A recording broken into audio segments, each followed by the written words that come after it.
All right, guys, welcome to the Bone Maniac podcast. I'm your host, Ethan Kelderman. And I'm the Maniac, and here, guys, we're going to bring you from field to audio our firsthand experiences, not only with our partners, but just everyday life that we're going to be doing out here hunting. Hey, guys, the Maniac here, and today we have Harold and Darryl Monk of Wise Eye Technology Game Cameras. How you doing today, guys? Doing great. Thanks for asking. Doing good, thanks. Well, let's just jump right on in. I mean, you guys are stirring up the pot, so let's just keep that pot rolling. Tell everybody, like, you guys have been the hidden gem for years with this technology, and let's let everybody know the story behind Wise Eye. Oh, great. Well, the story started several years ago, and probably almost 11 years ago. There was a challenge that was issued.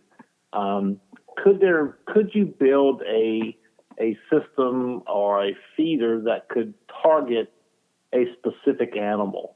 And there was a lot of companies who tried it. You know, some of the big feed companies were trying to come up with something could you feed a specific animal, a species of animal, and not let other species eat?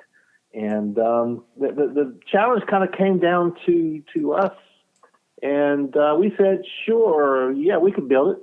And the question was, well, why do you think you can build it to where, you know, the big feed companies couldn't do it? And I answered very quickly. I said, well, you just asked two Cajuns to do something and said we couldn't do it.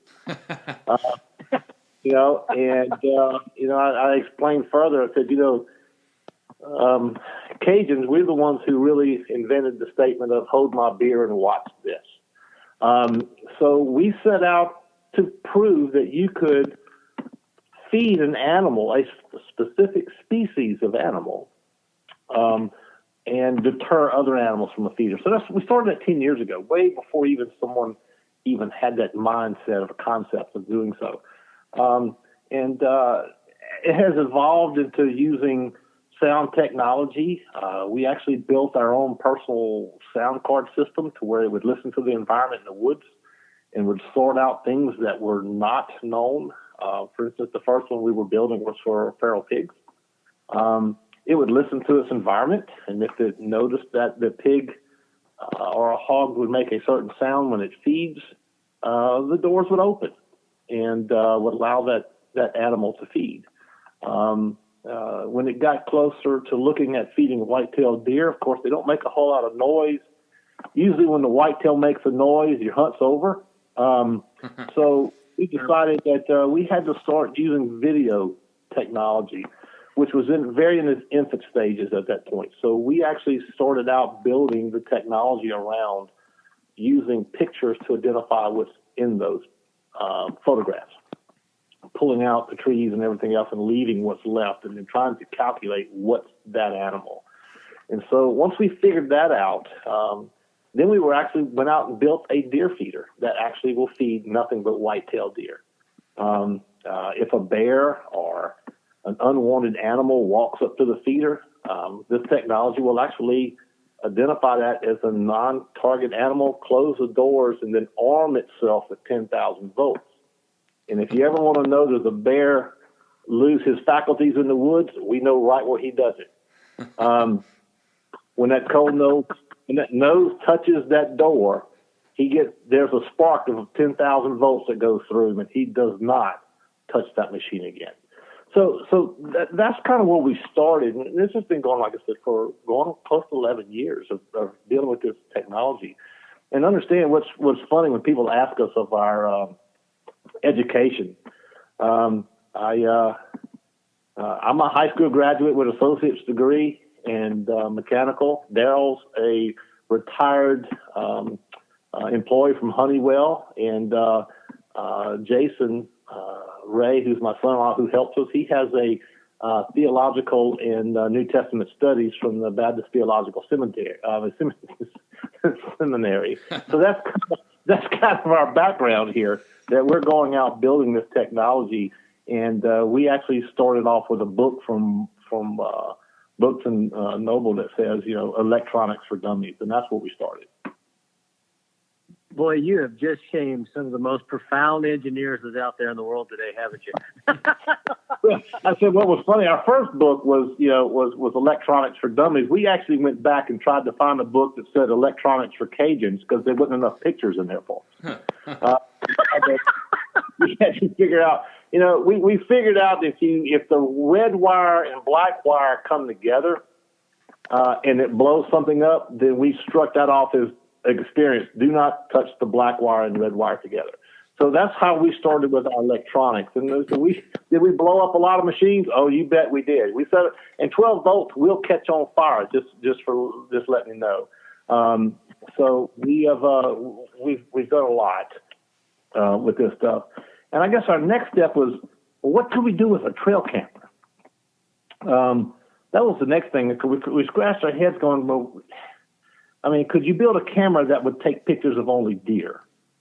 We actually did that. We actually bought a 3D printer and through Amazon bought a bunch of parts, and we built our own video camera that would take a picture and it would sort them on the camera and then send the picture only of the deer that it captured.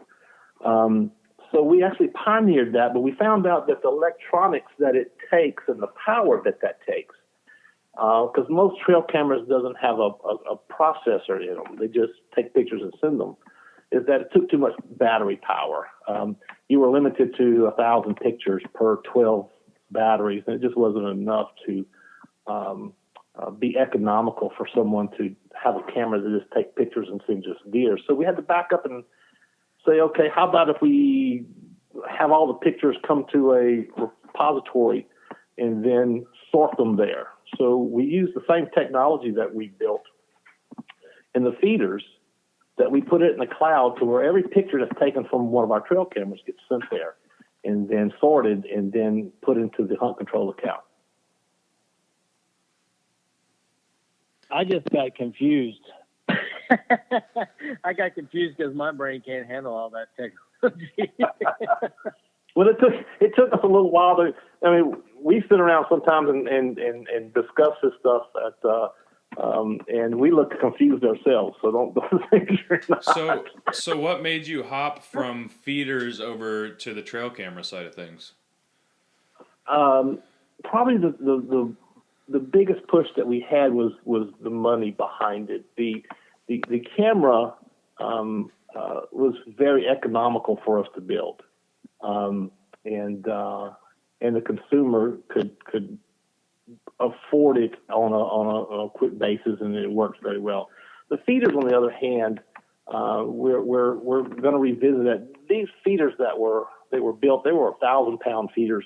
They held 1,000 pounds of food. They were very big. They were manufactured one at a time, so they were very expensive. So specialty type situation. There's a difference between building one and having them manufactured. These things were built. Yeah. In fabrication shops. So they run a couple $1,000s a piece just to manufacture one of them and then ship them. So they were very expensive. But we do own the technology behind those. There's 2 patents that show that we own the technology to feed animals through technology. So this summer we're revisiting that. We've got some great plastic manufacturers that have stepped up and going to help us build these things. So hopefully by the beginning of this hunting season, we will have the feeders back out on the market. There'll be 1,000-pound corn, probably 1,200 pounds of protein food, and they'll be linked to Wi-Fi, so you can actually be able to watch the deer as they feed from the actual feeder itself, and then chart the deer as they come and go, and be able to train the deer when to eat.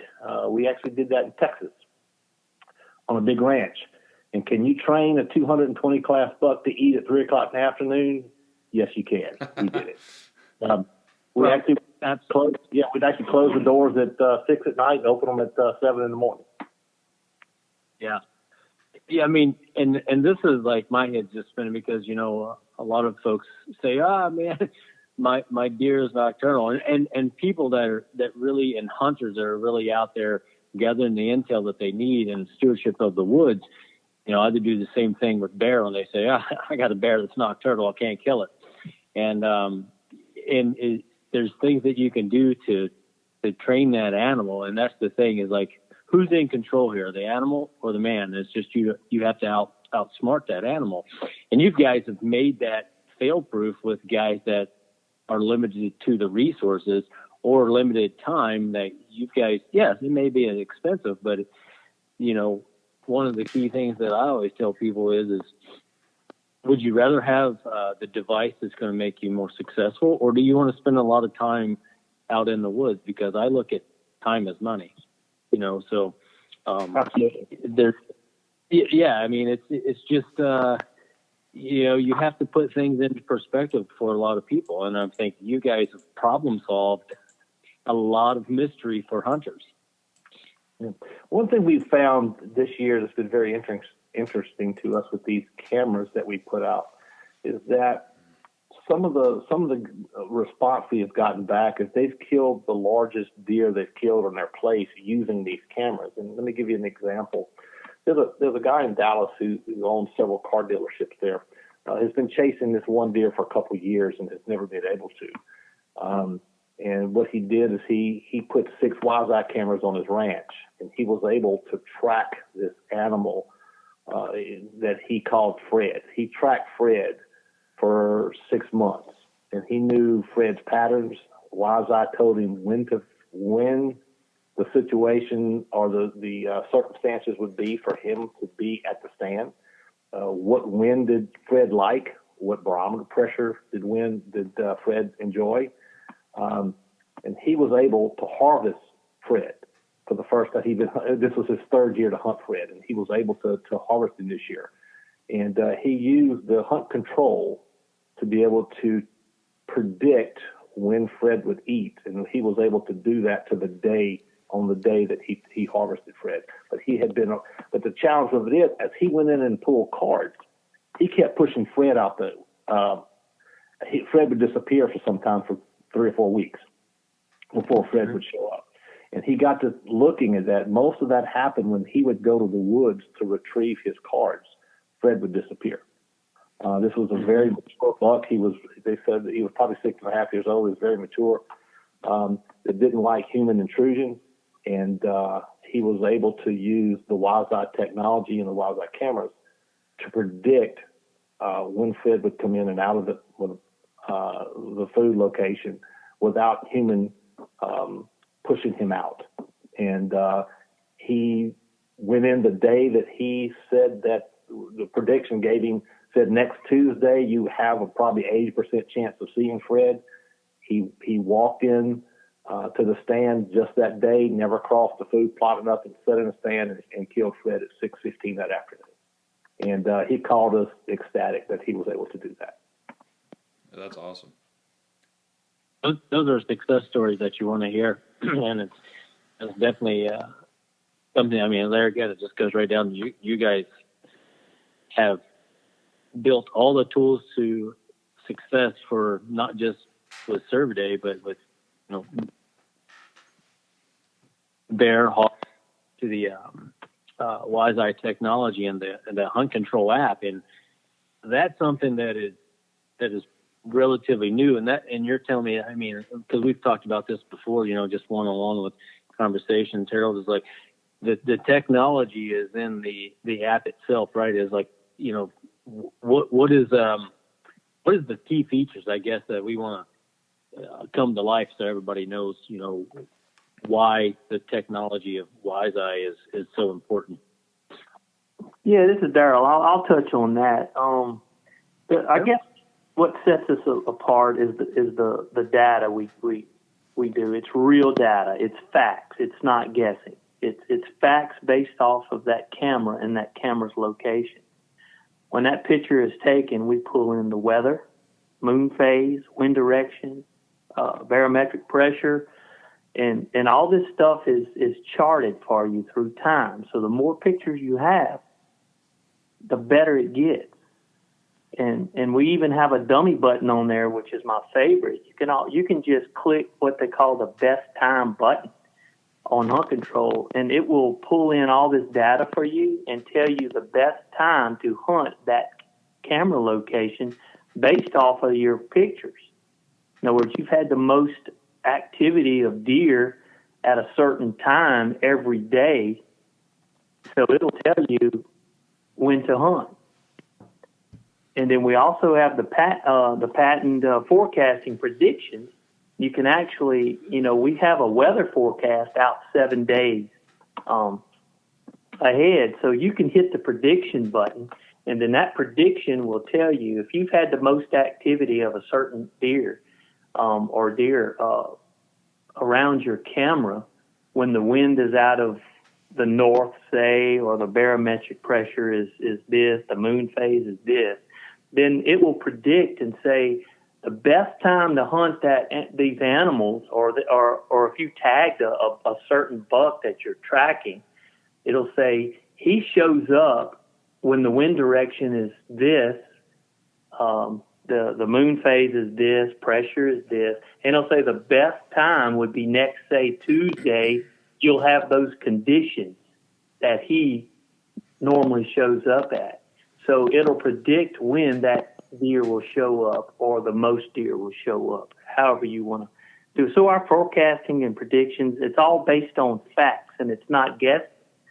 I think one of the biggest things for me that we saw is, I've always heard growing up, my dad and his dad and my grandfather and all always say, the wind's out the east, the fish bite the least. And these fun sayings and all. We've disproved so many theories because of theories that people have based on facts. So it's facts that we're doing. It's not guesses or people's opinions. Well, and I think that's what sets you guys apart from a lot of the competition or anything really in the hunting industry that tries to quantify, deer's movements. You can, historically say that this pressure's good, that pressure's good, this wind's good, that wind's good, but when the deer's in front of the camera, you can't argue with that. Exactly. And we've disproved a lot of those theories, and I just thought that was kind of neat. It's like, well, so much for what my grandfather used to say, What do we use to not kill any deer? That's right. So, deer pressure has a lot to do with their movement as well. It's not just weather. And it's neat with our technology and our camera setup that you can set the camera up, never have to go back to it and go pull cards, and that way you don't have to go hunt until the conditions are perfect based off the facts. Those are valid points, and you hear those things and you can disprove them just like you guys did. It's just me reiterating is. When you just said that, it's like, well, he didn't kill anything either. And there's reasons for that. It's like they didn't have the facts. They were going off of hearsay, or, like you said, every family member has those type of old sayings. And, and a lot of these calculated kills, as I say, that before you guys brought the technology aboard, you guys have simplified this as, for a skilled hunter, he's doing these calculations on his own. And it's like a lot of it is it's predictions on my behalf. It's like I'm trying to predict what's going to happen, off of gathering all the intel. And sometimes I may have missed my window of opportunity on that particular animal that I was hunting because it took me 3 weeks to gather the intel that I needed to really. Takes the human error out of it.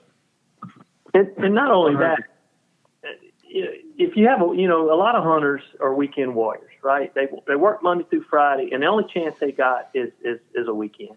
And if they have a couple of cameras set up, and they're looking at all their data all week long, and the conditions are not good for, say, a Saturday morning hunt, at least he has enough to say which spot to hunt instead of just guessing at a spot or whatever. He can at least know where the activity is the most.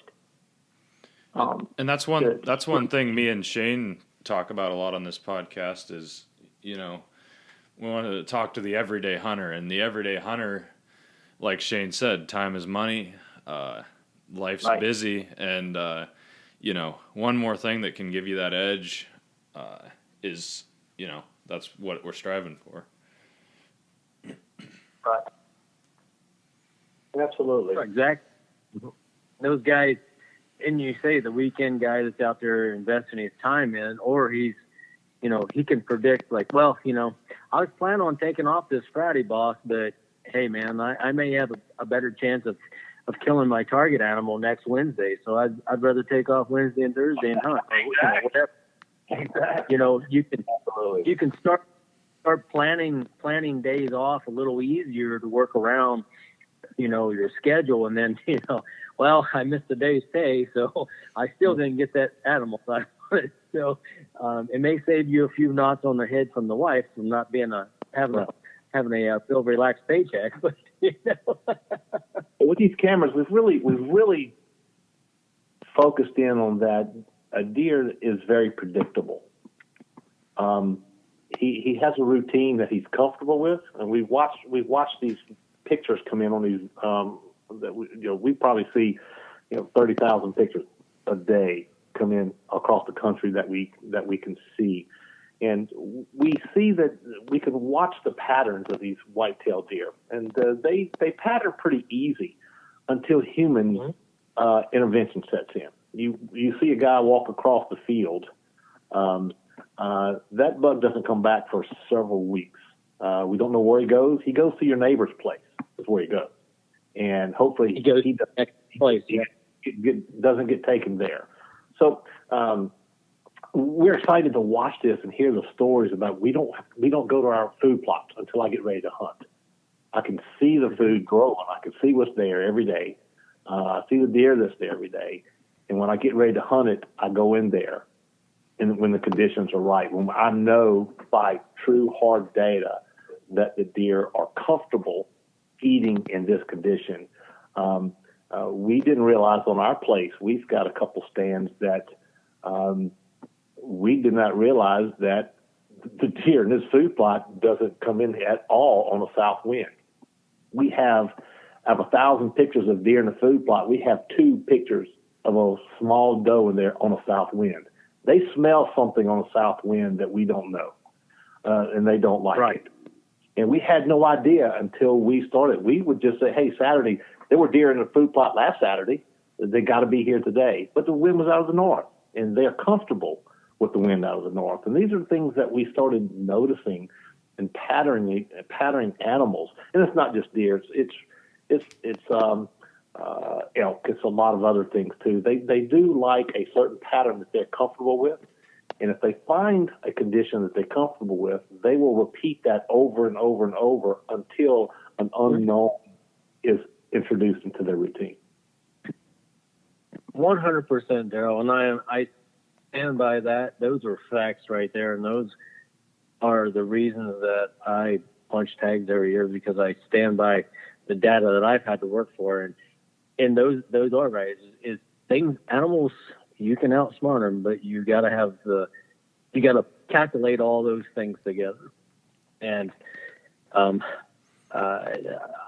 can't have enough of these cameras. I mean, because all the guesswork and all the data collecting is solved. I just can't reiterate that enough. Is you're able to really pinpoint every piece of data that you guys really need from this camera and from the Hunt Control app. It tells you what you need, and you don't even have to be there. That's the beauty behind it. Right. I was telling one guy we was talking to, he had a nice buck that he was trying to kill, and it showed up on camera. And he sent me the picture, of hey, it was an absolutely gorgeous picture, because the cameras do produce probably the better pictures for cell cameras that are out there. We can talk about that in a second. But the aspect of, he was going the next day to go shoot him. I said, no, let him come about 10 times. Then we go kill him. He's not comfortable. He showed up one time. You push him out of there, you'll never get a shot at him. So, I'm not a whitetail expert at all, but I can look at the data. You need him there 4 or 5 times where he's comfortable, then you can slip in there and maybe harvest him. but don't go run in there the day after you saw a picture of him. You're probably not. I mean, it's tough to outsmart a mature whitetail because they're pretty smart. So that means you got to be smarter than you think you have to be. 100%. 100%. And that's the key is finding out, where they are and collecting the data. And I mean, I run a lot of cameras to do that. And especially when you have larger acreage to do it, it's like you got to know exactly where he's bedding. You got to know what he likes, and find out, what you normally wouldn't, because you're absolutely right. Is that it's with elk, it's with whitetail, it's with any animal that's using their keen sense of abilities to, if they smell something they do not like, and you walk through there and you blow them out, like 9 times out of 10, you don't even know that you blew them out, and you don't know when they're coming back until you get the right data. Yeah, absolutely. If we see that, we can watch it, and we'll go back and show the guy, see this deer right here? You hunted him for 4 straight days. He hasn't been back in a month. He's on your neighbor's property. So get ready to go congratulate your neighbor. Yeah, I was about to say that. It's like, yep, game over. But it's been such great this year. Like I said, with these cameras, it's been an absolute joy to watch the data that come in, because we've learned so much about whitetail hunting, even though we're sitting here at the computer, to watch and hear the stories about the deer movement, and being able to look over not just one camera, but be able to look over 5 cameras, 10 cameras in an area, see how the deer move from one camera to the next, and see the patterns of how they move. In other words, north wind, what was fun is watching a family of deer that we targeted, and we could watch them move from camera 1 to camera 3 to camera 5 on a north wind, and on a south wind you could see them on camera 2 and camera 4. And watching to see how they move in an area, and then you could back up and say, well, how do they move over the whole lease? How do the deer move over the state of Iowa? What conditions drive that? How does a cold front affect deer movement in the state of Iowa or the state of Kansas? So this data that we're getting is just a massive amount of information. When does the rut start in Kansas versus Missouri? What conditions drive that? So all this data we're starting to collect now, and it's so interesting to sit down and say, okay, what are we going to learn today? That's incredible, and that's state of the art technology that you guys have figured out and able to do that. And I'm going to be calling you guys all the time because I'm going to need some insight. Hey, what's going on in this state? I don't have cameras there, but we need them. But it's fascinating to me also, because you should always want to do better, and you always want to learn.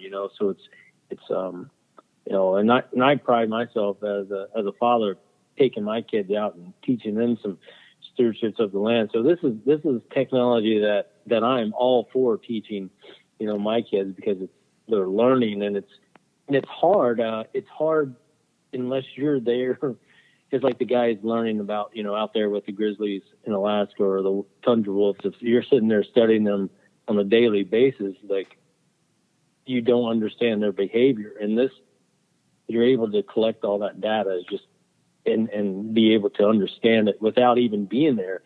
That's what's so fascinating with me, and it should be fascinating for everyone out there in the hunting woods as well. Right. Well, the technology that we have here is ever expanding, and we're actually expanding into things like, let's say that you have 5 or 6 cameras, and you have a deer that may be sick, CWD, or the software will be able to tell you have a deer here that's not right. There's something wrong with it. It needs to be harvested, or contact a wildlife and fisheries so they can come take it out the herd. Things like we can determine when the does become pregnant, we can estimate how many does in your area. And then, there's a ratio of amount of mortality rate of fawns. So we can calculate the deer population in an area, the growth and the decline of a deer herd over an area. You can do buck-doe ratios because the system can determine between bucks and does in an area. So a lot of the captured deer populations have to be managed for ratio for bucks and does. So you'll be able to calculate those things. So there's a lot of other things that revolve around this technology, not just when do I shoot a deer or when's the best time to go hunting. There's just unreal of managing a deer herd here that we're just now starting to understand. And it all comes from a picture taken from a camera. I mean, as like a lifetime whitetail guy, it's exciting stuff to hear about, really. Well, and I see fisheries and wildlife going to be using your all's technology because there's some key components, just what you just brought up, Harold, about talking about those is the what you guys have discovered and what you guys are putting out there, and we're talking about it now, is just so super fascinating. I can't say it enough because, you guys, well, I'll let you guys say what that's all about, but it's the technology that you're bringing to the table, not just for hunters. You're going to be able to utilize your data and intel for wildlife and fishery departments, for case studies and all kinds of stuff. I mean, these cameras are what I feel is not just for hunting, but it's the wave of the future for a lot of management. Would you agree? Oh, absolutely. It's not just for deer either. The patent covers animals, right? So, I mean, this goes cattle, goat, sheep, herds, hogs, turkeys. It's unlimited. It's animals, and it's not just limited to deer. And I can see a great need for it, for especially the wildlife and fisheries and people that have high fence areas to manage their deer herds, because I know it's laws that they have to manage them inside high fence areas for sure, and they have to keep close count of what they have, and our technology will help count that and identify sick animals and etc. The list goes on. It's huge. Yeah, it's I know that I'm gonna, in the months to come, we'll put it out there now, but in the months to come, working with you guys and being a partner with Wise Eye is one of my things that is to start introducing to some of the wildlife and fisheries management areas, because especially with Idaho, because now it's season year round now. By all means, taking wolves by plane or chopper.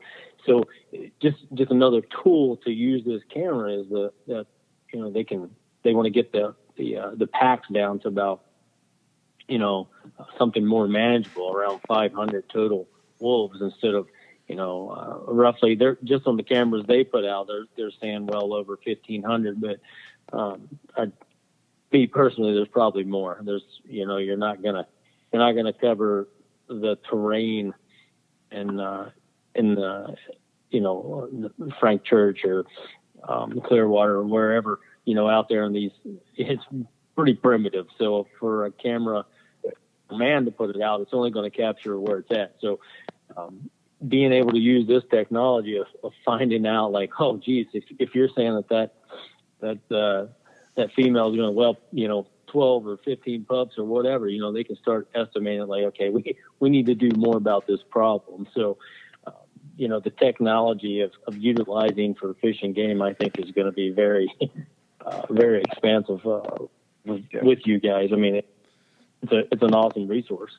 We have one guy that we know very well have some cameras, and he hog hunts in the afternoons, and he has a bunch of cameras out there. And after work, he goes and sits in his truck and just watches hunt control to find out where the hogs are at. And as soon as the hogs show up, he takes off, loaded for bear, to go shoot the hogs. So he uses it to do his his side hustle of eliminating hogs. He'll go put them out, and he'll come home and just wait for the camera to go off, because it notifies you on your phone there's hogs here, and he knows right where they're at. The GPS location shows him where they're at, and he takes off and goes hog hunting in the evening. So it's not just for deer hunting. He uses them. We actually have a couple wildlife and fisheries that are giving us some tests to watch some areas. Nice. And one of them was very successful in catching a poacher, believe it or not, that they were trying to go in and out, and the app told him that the vehicle was there. And within 30 seconds of it taking the picture, it had notified the wildlife officer that someone was on that property, and they were able to take him down for poaching. And so we feel that we've not. It's not just, like I said, it's not a trail camera. It's not a trail camera exclusively just to hunt deer. It can be used for a lot of things. And we always tell people it's not just a trail camera. It's an experience behind this thing. It's what you're going to get beyond just pictures. Oh, well, sure. I bet you can use that for home security, all kinds of stuff. I mean, as far as that's concerned, huh? I mean, put it on your refrigerator. Yeah, put it on your refrigerator if you got teenage sons at home. Might get more than you bargained for.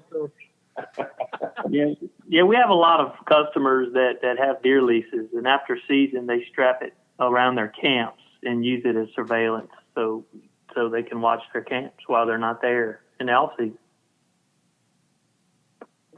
Yeah, we had a guy the other day called wanting to know that we had divorce care, and I asked why. He said, well, he needed to order a couple more cameras, and I said, well, how does that cause a divorce? And he said, well, it's become such a habit. He has 4 of them, I think, and it's such a habit. The first thing he does is gets up in the morning and checks his phone to see what happened on his land. And his wife told him if he bought any more cameras, she was going to divorce him, but he wanted to buy 2 more and not let her know about it. Because it's become such a habit to him to know what's going on. And he said he tried to turn them off and actually called us back and turned them back on, because he just could not know what was going on at his deer lease while he wasn't there. And we do not provide marriage counseling. Yeah, we had to tell him that was not in our scope of work at that time. Might have to open a rehab wing for the camera addicts. Oh, it's like a drug. They tell us it's like a drug. Once they get them running. Yeah. You got an addiction. Yeah, we got some companies some guys that have, we had one guy walked into a store yesterday up in Michigan and bought 24 cameras. Wow.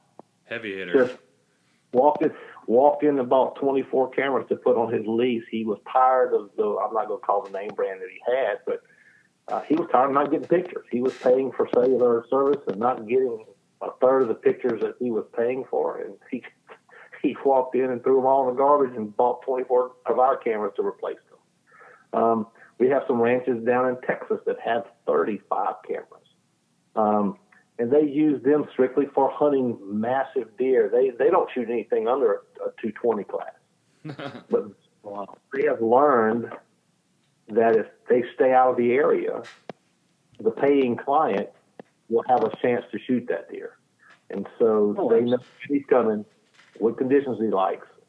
And this, of course, it's a paid hunt. And I know some people have different opinions on that, but we just were applying the data to him for that hunt and of tracking those deer. We have another one just called a couple of days ago, wants 50 at his ranch because they use a lot of exotics. They'd like to know where the exotic animals are that people are trying to harvest. and so he can get real-time data on where those animals are located.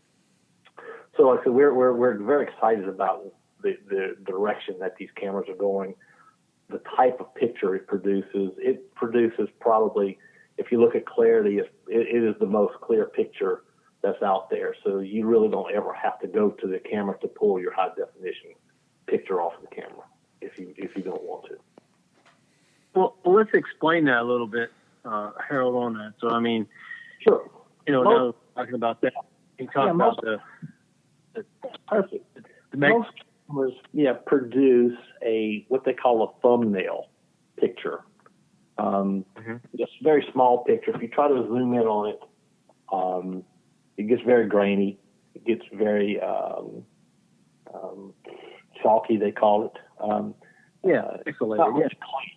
To where our pictures, when you look at our pictures on your cell phone, you can actually zoom in and still zoom in and see the clarity. The color palettes that we're using versus other cameras' color palettes. If you watch a sunset and our camera catches a sunset, you get all the bright oranges, the bright reds, that kind of stuff in the sunset, to where you don't normally get that on normal cameras. So that's why the camera costs a little more than most cameras, because we built it with better components. Our antenna system is anywhere from 4 to 8 times stronger than your cell phone. So these cameras work in areas that you don't get service at all. I was out in West Texas, and I told my brother that when I was going up to the top of this hill where these cameras are at, that there's a lot of rattlesnakes up there. I won't be able to call for help, but if you see me hold a sign in front of a camera that says call 911, do so, because that's the only way I was going to be able to communicate with him. So the cameras will operate and work in places that your cell phone will not work. And we've got a lot of people that will take them and say, I doubt they'll work, but they work very well. And so because that's why we have the dual antenna system on here, just for that reason. If you go deep in the woods, you're still going to get this camera that's going to send you a picture. That's just, it's my way, and I know it works because I've used every one of the cameras that's out there, and then, utilizing your all's camera and the pictures coming through on the thumbnails, like they're just crystal clear. I mean, there's no other way to say it. It's just crystal clear. I was gonna say, you got the right man on for your cameras here, because Shane really does go off the intel. I've spent enough time with him. He'll I'm always chomping the bit. I know this fall, let's go after this elk. Let's go after this elk. He's like, well, I'm not driving 2 hours up into the mountains if that elk's not there. So, right. You got the right guy for that.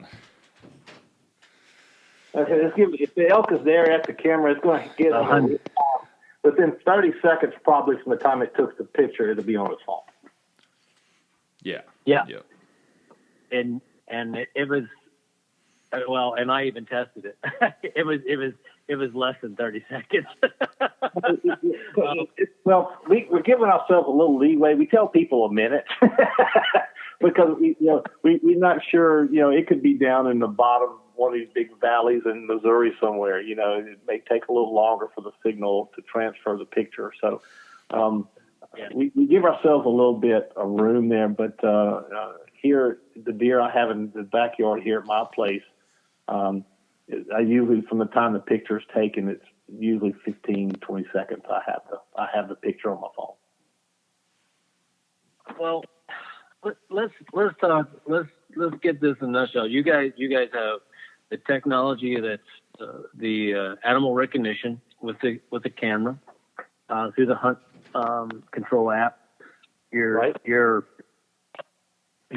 picture images is coming through, with the utmost clarity. I mean, it's the best that I've ever utilized on any cell camera, and for that matter, the best that's on any non-cellular camera as well.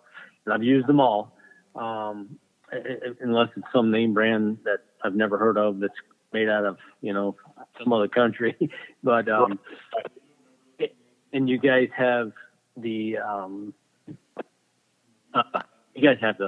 patent on on all that technology. Yeah. You guys are either in that. And what does that entail? Like, you mentioned that before, but like you guys have that. You guys have that. What does the patent cover?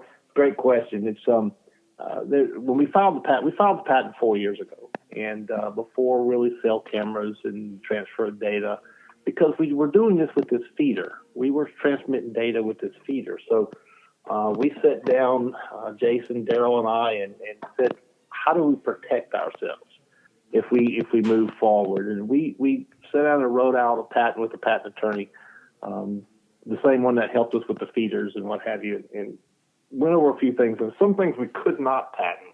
We couldn't patent the moving of data. I mean, moving of a picture from a camera to a phone.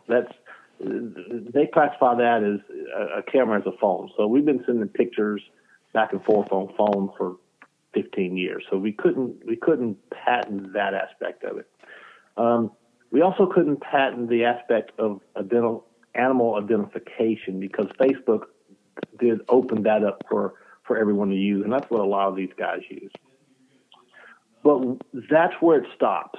We were able to take it from that point on. So if any data is tried to be, we call farmed from that aspect, two pictures put together, trying to come up with a calculation, finding the deer, the sick deer, calculating the number of deer in an area. When's the best time to hunt? When does he like the wind direction? That stuff is covered in our patent.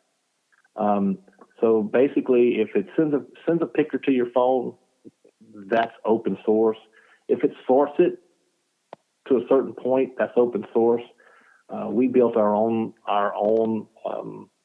sorting deal. We're actually probably about 97% accurate on whitetail deer, to where the average is about 65% using the Facebook system that everybody uses. So we're much more accurate than anybody else because we built our own and not using an open source system. But that's kind of, like I said, that's where it stops. If you try to put two pictures together and come up with any type of rationale between those pictures, that's where our patent starts at that point. So predictions, basically, of any type of animal movement, best time, is covered under the patent that we just received about 30 days ago. Wow. And you guys sent that over to me. I was like, wow, this is game-changing technology that you guys have. We do know a lot of trail cameras are trying to go that direction. We have been called by a couple of them asking, for clarification and how they should proceed forward. We just told them to be careful. Whether we do something with them and allow them to move forward with their technology will be between other people. Whether they want to infringe on the patent will be up to them and their business plan. But we will defend it and defend it very hardly. A lot of the cameras that are out there will be probably receiving information from us very soon. One thing I did want to bring back up is that, you talked about with fish and wildlife, how that could be used. And I know, the way budgets are right now with our wildlife agencies. I know I have a friend, he did some work, and I know right now, a lot of times you're paying a person to simply go through, sift through that data and enter it, whether that's trail cam pictures, audio. But, this again skips that step and it quantifies it all. And, you don't have to pay that other person, which, could again be a game changer for them over there. Well, sure. Like I said, that one of the ranches we know of, they actually had two people. That's all they did was ride around and pull cards, bring them back to the computer, load the cards, sort the pictures, and then drive back out there, replace the cards. Now, what are you doing to your deer population? You know, you're not allowing the mature buck to continue to visit a place when you have that type of human intrusion in an area. This has stopped that. So they didn't lay off the two guys. They actually put them on another process that needed to be done. But they get to their computer every morning at 7 o'clock, and everything is done for them. So, and then they log it and say, okay, here's Fred. We know here's where Fred's at today. We can log him in, and they'll say, how's Fred tracking? And they know how Fred's moving. They know the cameras he's moving through. So they track him, and they start that at 7 o'clock every morning without having to drive around a 60,000 acre ranch in their trucks pulling carts. Yeah, and I think in some of those big Texas ranches, you could get rid of some of you're still filling feeders, but ranch managers, saving money that way for your landowners. Not that it's always a great thing to get rid of jobs, but it's in certain circumstances, that's what you're looking for. So he said, when I asked him, I said, what'd you do with the two guys? He goes, oh, they're on something else now, Well, yeah, and there's always other things for people to do. Yeah, there's plenty of things to do on the ranch. But he said they were paying two guys that all they did was pull cards. He said, how dumb is that? I'm trying to grow mature deer herds here, and I've got guys going out there every other day pulling cards. And the deer that are showing up now are monstrous. I've never seen. They've got some deer that are actually crossed between mule deer and whitetail deer. And I've never seen anything like that. It's crazy. You can imagine the majestic whitetail horns in the shape of a mule-tailed deer. Yeah. It's amazing to see. And so they're actually seeing those deer show up at the feeders that they've never seen before. They've been there. It's just now with the human intrusion away, the mature bucks that are 5 and 6 years old are showing back up. They're comfortable at showing up at feeder sources now to where they wasn't before. That's just crazy. Well, that's one thing, like when you're talking about there are cell cams out there and the infrared that's able to, I know I've had mature animals be very sensitive to light, especially, at dark, or they'll catch that infrared flash or whatever. That's one thing that I want to talk about, like with you guys, because I've noticed, like when trying to get this to go off, like, I don't see that I see on other cameras. Yeah, it's different technology. I mean, there's a lot of technology out there. And some of these people swear by white flash. Some of them do, dark technology. Some of them do, infrared. And there's I've heard good and bad on both. We just settled on kind of a system that says if you can't see it, I can't see it, they can't see it. Now, I don't know how true that is. It works great for if you put a camera up in a tree and nobody see it, for intruder, breaking into a deer camp. That's good. But, I don't know. I mean, deer are so specialized. They can see things that we have no clue. Just like a turkey. I had a turkey a couple of years ago, saw me 200 yards through the woods, and I have no idea how that turkey saw me. I wasn't moving, and he looked down that food plot and looked directly at me and took off, and I have no idea what he saw. I looked like in a ghillie suit with my face painted, and that sucker still saw me. So I don't understand. There's some things we don't understand. And I know we've talked to a lot of people about different white flashes that don't bother a deer, or they see infrared. A deer, he's skittish anyway. Anything's going to scare him. I don't know. We just went with this technology that seemed to be made more sense to us. If you can't see it, then probably somebody's not going to steal it. If it don't flash, nobody's going to know it's there. Maybe the deer won't see it. But a lot of the biologists I've talked to and what have you said, deer are just skittish about anything. It doesn't matter if it's a white flash, if it's red flash.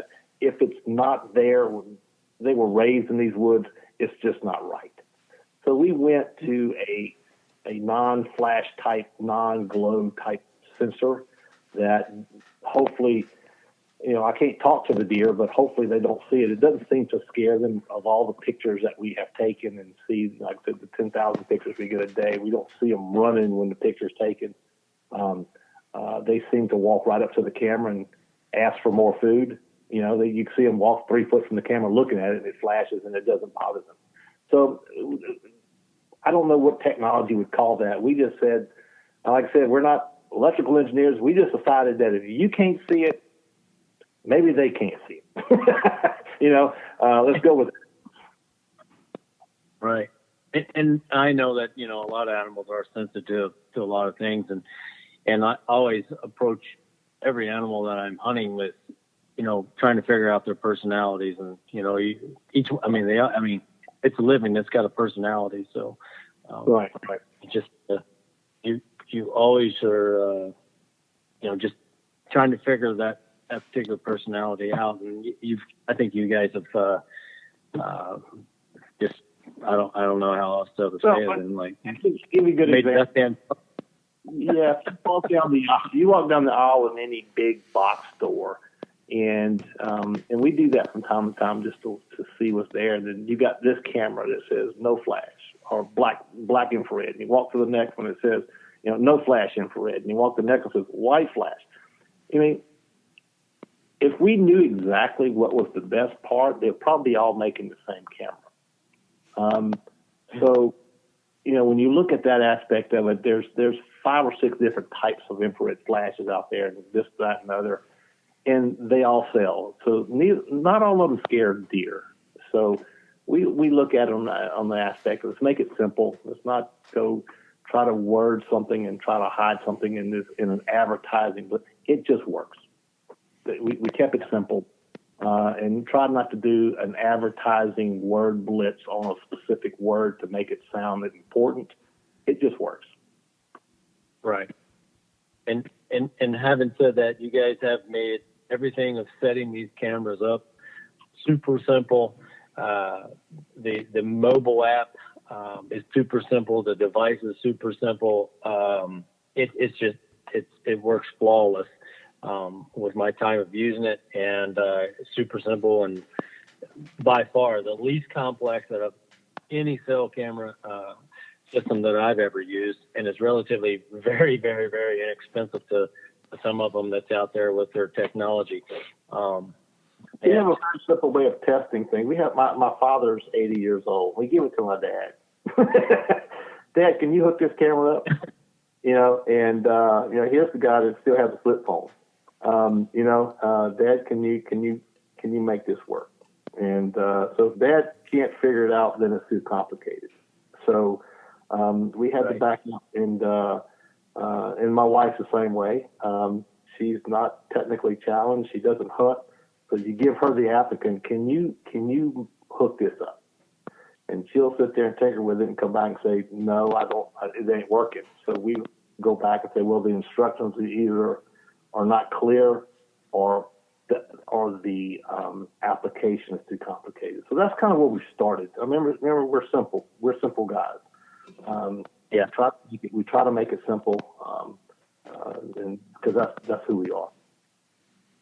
Absolutely, and I appreciate that, and I think the other 30 million folks out there that hunt appreciate that as well. And. I mean, life's tough as it is. I don't need you to fight with a trail camera. I've fought with a few trail cameras over the time. Life's a little short. We're raising kids and grandkids, and fighting with a trail camera is not high on the list right now. Exactly. Well, guys, we certainly appreciate you coming on and sharing to everybody out there about WiseEye technology, and it's been wonderful. I'm looking forward to exploring everything on that I have, and I hope that everybody that's listening is going to give you guys an opportunity to get out there and explore with the technology that you guys have innovated in the industry, and you guys definitely are the industry leaders, and you sealed the deal with getting this patented. And congratulations again, and I'm thankful to be a part of the team. And how about let everybody know how you can find out about Wise Eye Technology before we hop off here?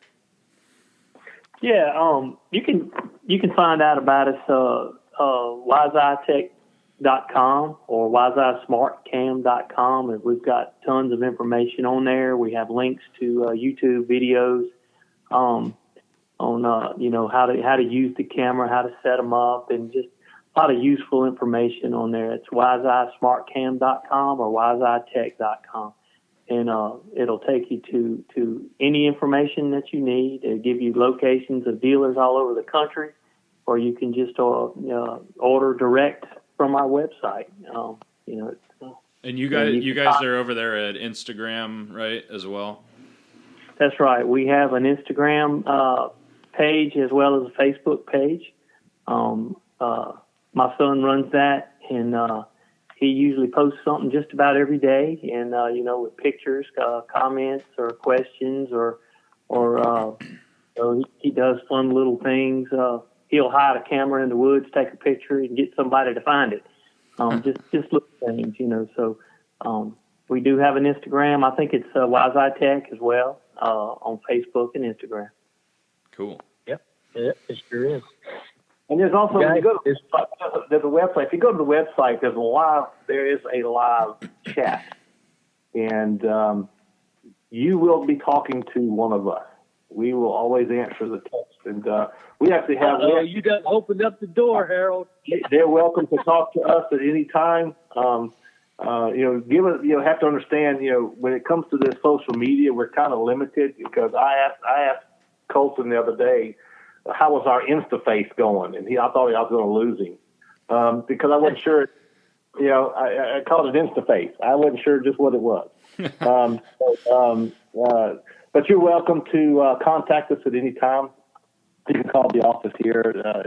It's numbers on the website, and there's a live chat that anyone can jump on there. And Darryl and I, Colton and Megan, Jason, that's our job, is to make sure we answer every question that's sent to us within a timely manner. And that's our pledge to the people out there, that you will not be talking to a machine. You will not be left on hold for hours. You will talk to one of us, and we will answer your questions. Hey, that's awesome. I'm excited to put this stuff to use. With the whitetail, and I got an elk tag this year finally, and I'm excited. Oh, good. Well, good. Hopefully next couple. Darryl and I didn't do too good this year in hunting. We struck out. Well, it was a slow year for me too. So a slow year for us. We were too busy trying to get the business going. We're going to Texas in a couple of weeks. There's some axis deer that's eating a lot of whitetail food that we volunteered to come over and take care of that problem for them. So. We're gonna make a run to Texas in a couple of weeks, and I didn't realize they tell us that they're better eating than whitetail deer. I'm